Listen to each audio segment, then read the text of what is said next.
Stepani, and in this episode of Muscle and Fitness Raw, I'm going to cover the main differences between doing barbell shoulder presses to the front or behind the head.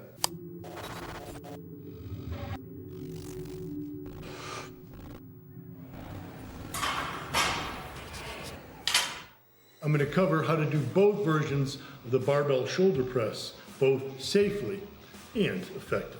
Now, to do the barbell shoulder press to the front of the head, you're going to hold the barbell in front of the shoulders.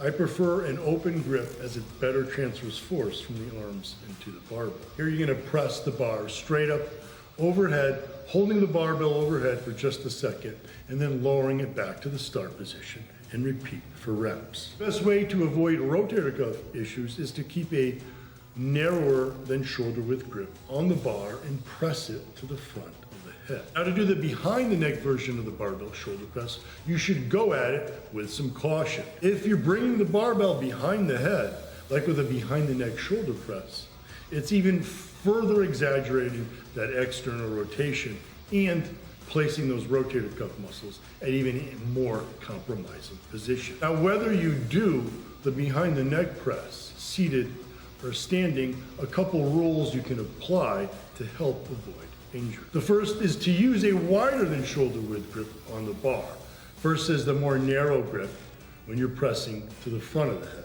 The other tip I recommend is to not lower the barbell lower than the top of the ears unless you're using the standing version where you're allowing the legs to help initiate the start of that barbell from the shoulders to the point just above the head. Now, you want to use both versions of the shoulder press because variety is the key to muscle growth.